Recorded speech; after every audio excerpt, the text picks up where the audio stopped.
এই মুহূর্তের গুরুত্বপূর্ণ খবর, হাইকোর্টের ডিভিশন বেঞ্চের রায়কে মান্যতা, ওবিসি সংরক্ষণ নীতি চূড়ান্ত করল রাজ্য। বিস্তারিত জানবো প্রতিনিধি সোমরাজের সঙ্গে। সোমরাজ, দেখো, অত্যন্ত গুরুত্বপূর্ণ ওবিসি সংরক্ষণ নীতি চূড়ান্ত করলো রাজ্য, এবং যেটা নবান্ন সূত্রে খবর, রাজ্য বিধানসভার অধিবেশন যখন 9 তারিখ থেকে শুরু হবে সেই সময় গোটা বিষয়টি পেশ করা হবে রাজ্য বিধানসভায় বলে সূত্র মারফত জানা যাচ্ছে। আজ রাজ্য মন্ত্রিসভার বৈঠকে তা অনুমোদন দিয়েছে এবং যেটা সূত্র মারফত জানা যাচ্ছে, এই যে ওবিসি সংরক্ষণ নীতিতে হাইকোর্টের ডিভিশন বেঞ্চের যে রায় ছিল সেই রায়কেই বা সেই অবজারভেশনকেই মান্যতা দিল রাজ্য। ওবিসি সংরক্ষণ 7 থেকে বাড়িয়ে 17% করলো রাজ্য।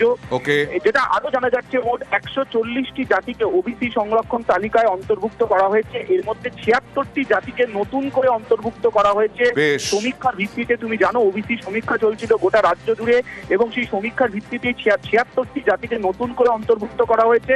আর আগে থাকা যে 66টি জাতি ছিল তার মধ্যে 2টি বাদে বাকি 64টিকে রাখা হয়েছে। অর্থাৎ মোট 140টি জাতিকে ওবিসি তালিকায় অন্তর্ভুক্ত করার সিদ্ধান্ত নেওয়া হয়েছে। আর যে 2টি জাতির কথা বলছিলাম তা নিয়ে পুনরায় সমীক্ষা চালানো হচ্ছে। আজ রাজ্য মন্ত্রিসভার বৈঠকে সিদ্ধান্ত অনুমোদন করা হয়েছে বলেই নবান্ন সূত্রে জানা যাচ্ছে।